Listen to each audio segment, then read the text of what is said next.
Magandang umaga, tanghali, o gabi sa inyong lahat, o kung anong oras nyo man ito mapanood. Ako nga pala si Abigail May Rehelme.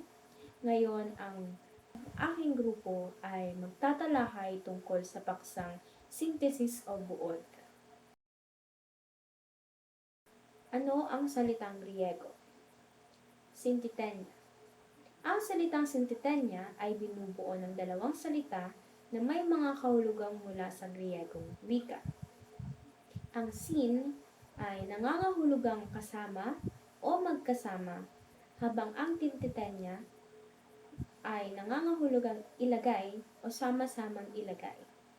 Sa makatwid, ang sintitenya ay nagpapahiwatig ng paglalagay o pagkakasama-sama ng mga bagay o ideya. Ano naman ang filosofiya? Ito ay isang bahagi ng metodong dialektal na ipinakilala ni George Friedrich Hegel. Ito ay isang kilalang pilosopo. Sa kanyang pananaw, ang filosofiya ay tungkol sa pagbuo ng katuwiran o konsepto sa pamamagitan ng proseso ng dialektika. Ito ay isang sistematikong paraan ng pag-aaral kung saan ang mga ideya ay pinag-uugnay-ugnay sa pamamagitan ng mga labanang thesis, antithesis, at synthesis upang makabuo ng mas malalim na pangunawa sa isang paksa. Ano naman ang thesis o argumento? Ang thesis or argumento ay isang proposisyong inilalahad upang suportahan o depensahan ang isang particular na pananaw o posisyon. Sa kontekstong ng metodong dialektal ni Hegel, ang thesis ay unang ideya o pananaw, habang ang antithesis naman ay ang kabaliktaran o kontra-argumento dito. Sa huli, sa pamamagitan ng proseso ng dialektika, ang dalawang ito ay nagbubuo ng synthesis na nagpapahiwatig ng pagkakaroon ng bagong ideya o pananaw na nagsama-sama sa mga naunang konsepto. Ang buong proseso ay nagreresulta sa pag-unlad ng pangunawa at pagkakaroon ng mas malalim na katwiran sa isang paksa. Mahalaga sa synthesis ang organisasyon ng mga ideya dahil nanggagaling ang mga ito sa iba't ibang batis ng impormasyon. Halimbawa na ito ay sa isang interview sa isang tao, iba-iba ang itinatanong ng nag-interview gaya ng tungkol sa pamilya, propesyon, opinyon sa paksa at iba pa. Kaya iba-ibang opinyon naman ang maririnig. Sa unang halimbawa, ang interview sa isang tao ay nagdudulot ng iba't ibang opinyon at impormasyon base sa mga tanong na ibinibigay ng tagapanayam. Upang makabuo ng malinaw at logical na synthesis ng mga ito, mahalaga ang sistematisasyon sa pag-aayos at pagbuo ng mga ideya na nagmumula sa magkakaibang aspeto ng interview, tulad ng pamilya, propesyon, at opinion sa paksa. Lumako tayo sa ikalawang halimbawa. Sa panel discussion naman, iba-iba ang taong nag-uusap tungkol sa isang paksa. Sa ikalawang halimbawa naman, ang pagbuo ng isang malinaw at komprehensibong synthesis mula sa mga ito ay nangangailangan ng maayos na organisasyon at pangtanggap ng bawat panig, kasama ang kanilang mga argumento at pagsusuri sa iisang paksa. Sa pamamagitan ng sistematisasyon at pag-aayos ng mga ideya, maaaring makabuo ng mas malalim at malawak na pangunawa sa usapin na tinatalakay. Ang pagkakaroon ng sistematikong paraan sa pagbuod at pagbuod ng mga ideya ay naglalayong magtagumpay sa proseso ng synthesis, kung saan magiging coherent at insightful ang resulta ng pagsasama-sama ng mga ito. Mas maiintindihan natin mabuti. Ang pagbuo at pagbubuod ng mga ito ay nangangailangan ng sistematikong paraan.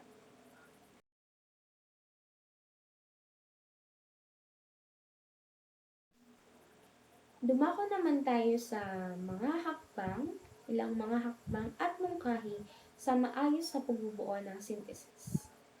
Ang una, ang introduction. Sisimulan sa isang paksang pangungusap na magbubuod o magtutuon sa pinakapaksa ng teksto. Dapat mabanggit ang mga sumusunod, ang pangalan ng may akda, ang pamagat, at impormasyon tungkol sa may akda, teksto o paksa. Sa introduction, mahalaga na magkaroon ng paksang pangungusap na magbibigay diin sa pinakapaksa ng teksto o ng gagawing synthesis. Kasama rin dito ang nabanggit ko nung kanina, ang pangalan ng may akda. Mahalaga ang pagbanggit sa pangalan ng may akda upang maipakilala ang pinagmulan ng teksto sa isasaliksik o sasaliksikin. Ang pamagat, ang pagbanggit ng pamagat ng teksto ay nagbibigay ng maagang kaalaman sa mambabasa hinggil sa saklaw ng paksa. At panghuli, ang impormasyon tungkol sa may akda, teksto, at paksa. Kailangang isama ang mga pangunahing impormasyon tungkol sa may akda tulad ng kanyang mga akademikong credentials o karanasan sa larangan. Bukod dito, mahalagang tukuyin ang konteksto ng teksto, kabilang ang kanyang layunin, balangkas at pangunahing ideya. Sa pamamagitan ng maayos na introduction, nagbibigay daan ito para sa maayos na pangunawa ng mambabasa sa paksa at nagtatakda ng direksyon para sa susunod na bahagi ng synthesis. Ang pangalawang hakbang o mungkahi ay ang katawan. Organisahin ang mga ideya upang mauri kung may nagkakapare-pareho. Gumawa ng isang synthesis grid upang masigurong maayos at sistematiko ang daloy ng pagkuha ng impormasyon. Sa pagbubuo ng katawan ng synthesis, mahalaga ang pag-organisa ng mga ideya upang matukoy kung mayroong mga magkakapare-pareho o magkakapit-bahay na konsepto o impormasyon. Ang isang mabisang paraan upang gawin ito ay sa pamamagitan ng paggamit ng synthesis grid. Halimbawa sa pagbuo ng isang synthesis grid para sa isang paksa ay maaaring magkaroon ng mga column na naglalaman ng iba't ibang sanggunian o batis ng impormasyon. Habang ang mga row naman ay naglalarawan ng mga tema o konsepto na pinag-uusapan. Sa bawat intersection ng column at row, maaring ilagay ang mga kaukulang impormasyon mula sa bawat sanggunian na may kinalaman sa partikular na tema o konsepto na tinatalagay.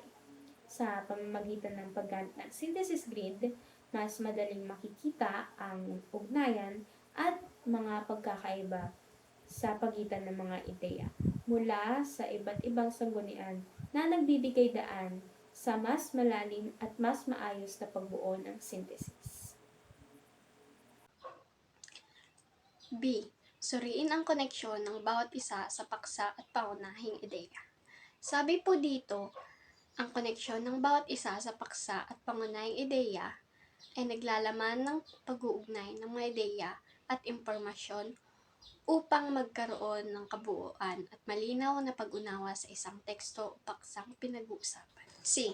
Simula sa pangungusap, kataga ang bawat talata. Naglalahad ang pangungusap o kataga paksa ng talata. Sabi rin po dito sa pag-uumpisa ng bawat talata, mahalagang magkaroon ng pangungusap o kataga na naglalahad ng paksa ng talata upang maging maayos at organisado ang pagkasunod-sunod ng ideya. D. Ibigay ang mga impormasyon mula sa iba-ibang batis, tao, libro at iba pa, o iba-ibang paksa o opinyon sa isang paksa. Ang sinasabi po dito ay ang pagbibigay ng impormasyon mula sa iba't ibang batis o paksa o opinyon sa isang paksang pinag-uusapan ay nagbibigay ng mas malawak na perspektibo at kaalaman sa mambabasa. E. Gumamit na angkop ng mga transisyon. Halimbawa, gayon din, sa kabilang dako, gayon man, at iba pa, at paksang pangusap. Pinapaliwanag naman dito ang paggamit ng angkop ng mga transisyon tulad ng gayon din, sa kabilang dako, at iba pa ay mahalaga upang mapadali pag-unawa ng mga mambabasa sa paglipat mula sa isang ideya patungo sa ibang ideya. F. Gawing impormatibo ang synthesis. Ipakita ang mga pagkapareho at pagkakaiba ng mga ideya, opinyon, paniniwala, reaksyon, at iba pa. Sinasabi dito ang pagiging impormatibo ng synthesis ay nagpapakita ng pagkapareho at pagkakaiba ng mga ideya, opinyon, paniniwala, reaksyon, at iba pa, upang magkaroon ng mas malalim na pag-unawa sa isang paksa. G. Huwag maging magsalita sa synthesis. Mas maikli, mas mabuti, ngunit may laman, lalim, at lawak. Sinasabi po dito na ang maikli ngunit may laman, lalim, at lawak na synthesis ay mas epektibo sa pagpapahayag ng mga ideya at impormasyon sa isang maikling pahina. H. Maging matapat sa teksto, kinapanayam, kinagkukunan ng impormasyon. Sinasabi naman po dito na mahalaga ang pagiging tapat sa teksto, kinapanayam, pinagkukunan ng impormasyon para mapanatiling integridad ng sinusulat na synthesis.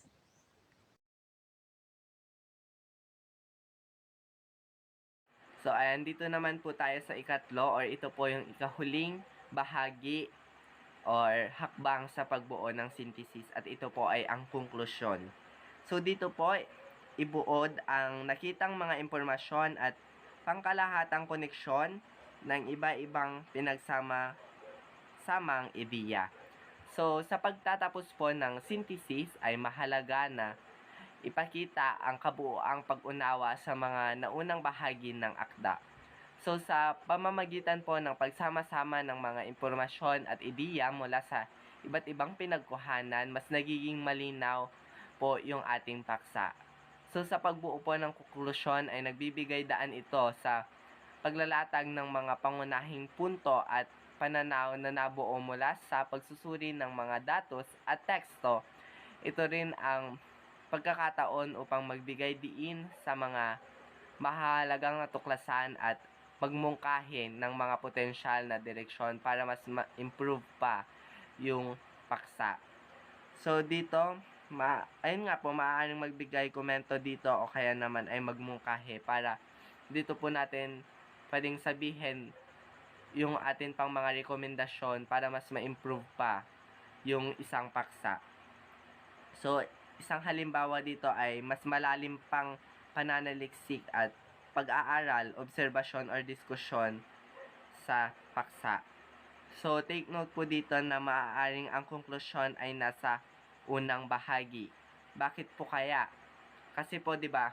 Ako po inaamin ko po na kapag nagbabasa po ako ng isang babasahin ay mas inuuna ko po yung conclusion kasi dito na po nakapaloob yung kabuuan nung babasahin. Kaya kung naging interested po ako dito, may potential po na basahin ko po yung buong libro or yung isang buong babasahin.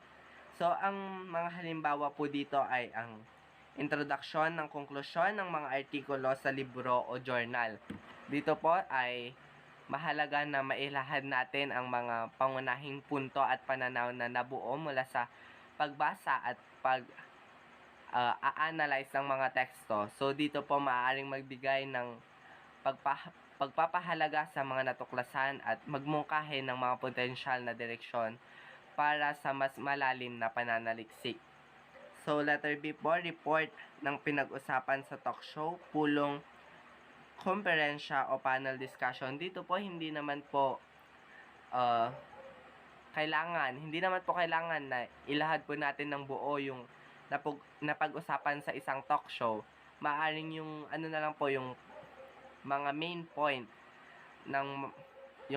point sa sagot sa mga tanong. Yun na lang po yung pwede nating ilagay sa atin pong synthesis para hindi po ito mas humaba pa.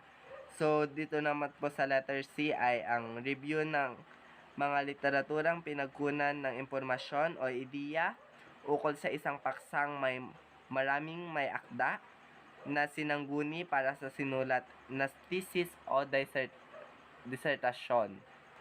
So, mahalaga po na maipakita natin yung kabuoang larawan ng mga naunang mga pananaliksik or mga research at mga pag-aaral. So, dito po ay maaari nating ibigay yung refleksyon sa kung paano nag-ambag ang mga ito sa pag-unlad ng kabuoang pangunawa po sa ating paksa. So, letter E po ay ang report ng dokumentaryo ukol sa isang paksa na may iba't ibang taong kinapanayam. So, dito po ay maaari ito ay magdulot ng mas malalim na pag-unawa sa mga isyo at konteksto na kinasangkutan ng dokumentaryo. So, kahit na ano pong uri ng synthesis, ang conclusion po ay isang mahalagang bahagi upang buuin ang kabuoang larawan ng paksa at magbigay inspirasyon o patnubay para sa mga susunod na hakbang sa pag-aaral o pagpapatuloy ng diskurso. So, dito po makikita natin isang halimbawa ng diagram ng isang synthesis. So, na-discuss naman na po sa atin kung paano po gumawa ng isang synthesis, ano ba yung mga hakbang. Ito yung introduction, ito yung body at yung conclusion. So, makikita po natin sa taas, ayan, introduction ng paksa, or ito yung paksang pinag-uusapan. Makikita po natin dito yung mga pinagkuhanan or yung mga batis, kung ito po ba ay galing sa tao, galing sa ating binasa, galing sa ating narinig. So, sa katawan naman po ay ang katuwiran or pagkakapareho or pagkakaiba nung mga pinagkuhanan natin iyon, kung ano yung yung mga opinyon mula sa mga pinagkuhanan na yun. At sa huli nga po ay ang konklusyon o ang kabuoang idea, kung saan makikita rin po natin ang mga mungkahi o komento.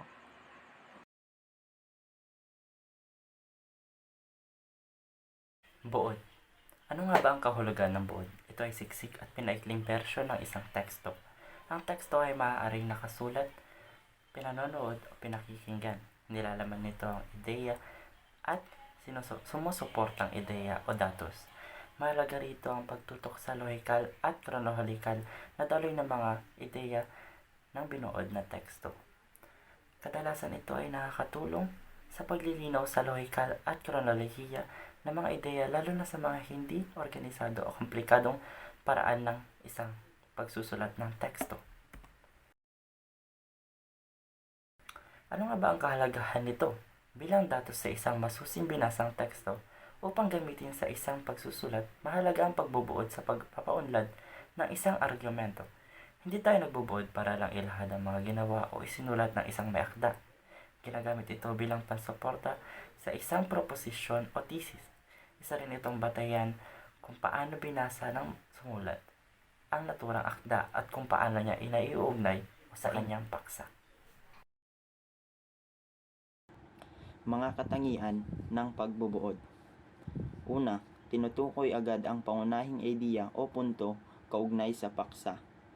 Pangalawa, hindi inuulit-ulit ang mga salita na may akda, bagkus ay gumagamit ng sariling pananalita.